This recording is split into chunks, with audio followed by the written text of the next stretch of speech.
Wales. Jeremy Long.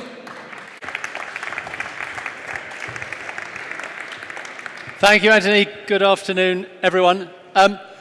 Let me just start, because I never presume that even a local enterprise partnership is necessarily well understood, and we've all been throwing out acronyms this morning. Some of you may have been involved with or knew regional development agencies when they existed up until a few years ago. Government uninvented regional development agencies, asked localities to create local enterprise partnerships. They are kind of what they say. They are local. Most of them are broadly regional county-based. There are some 37 of them across the country. They are enterprise-led. In other words, people like myself, business people, lead the boards on them. And they are working partnerships. They bring together businesses in every locality with the elected leaders of that locality, and in almost all cases, other organisations as well. In our case for Oxfordshire, the two leading universities in Oxfordshire. What do? As the LEP, we continue to work on the economic development of our region. They've been in existence now for 5 or 6 years. Government went through a review, and when Robert does join us in a second, would know only too well as a minister that government has reviewed LEPs in the last year or so to figure out whether or not, as organisations on the ground, they were thought to be making a difference. That conclusion is very firmly that they are. They've begun to get into their stride. The relationships that have been built up, the way that we are coming together to bid for central government funding and so on, the way that we can make a difference in the understanding in a region, that's been seen to be very positive. And actually that's led government to say, going forward, they want the LEPs to play, if anything, an even more important role in how the economic development of every region is planned. And one of those ways is in the so-called local industrial strategies. And again, you've heard that go up on the board this morning, and I'm not necessarily sure how many people would understand quite what's meant by that. So go back a year or so, a national government came forward with an industrial strategy for the nation. I think recognizing that whatever views you have about it, we are at a time of uncertainty whether Brexit happens. And as a way of trying to stride through that, government produced a document full of challenges and champions and opportunities in its national industrial strategy document. And no sooner had it done that than it immediately said the best way of actually making that happen is on a place-based basis, and has asked the LEPs with their local authorities to come forward with a whole series of local industrial strategies.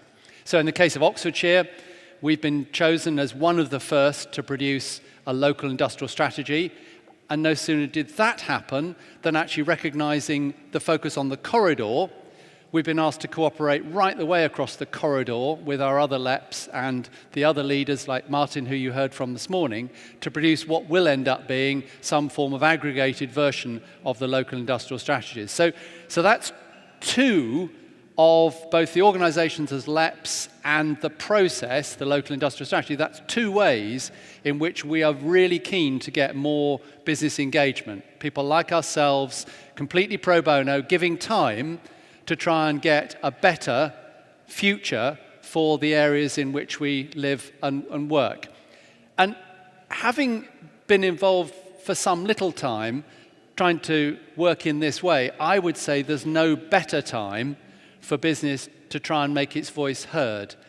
Why do I say that? Well, I think genuinely the process of consultation over big policy, over big infrastructure schemes and investments, I don't think there's ever been a time when government hasn't wanted to hear more strongly, more candidly from its local areas, and particularly from business. I think it absolutely gets that business is what will ultimately drive jobs, prosperity, the future of each area. And the degree of placemaking and the importance of placemaking, again, I think is better understood and is recognised as being more important, and the way in which national policy can get driven down. There is a greater willingness to look at devolved funding. In our case, as a LEP, we've been quite successful in actually winning funds that wouldn't otherwise have come to the region through, as business, getting alongside our elected leaders and making the compelling case for why investment should come to our region and the benefits that can come from it. So, as we're going to hear this afternoon from a series of business presenters, I would urge you and colleagues to really look at how you can continue to provide really active input into, first of all, shaping the strategy. And you've heard the keenness, the enthusiasm that there is, the commitment from those working on the strategy, the cross-corridor strategy. You've heard the commitment there is from within the working teams.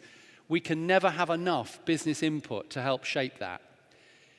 In shaping it, there will then come a point where it will move, if you like, as we heard from Will this morning, from the sort of the why to the how. As businesses, we can also deliver some of the innovation, the new ways, the new how.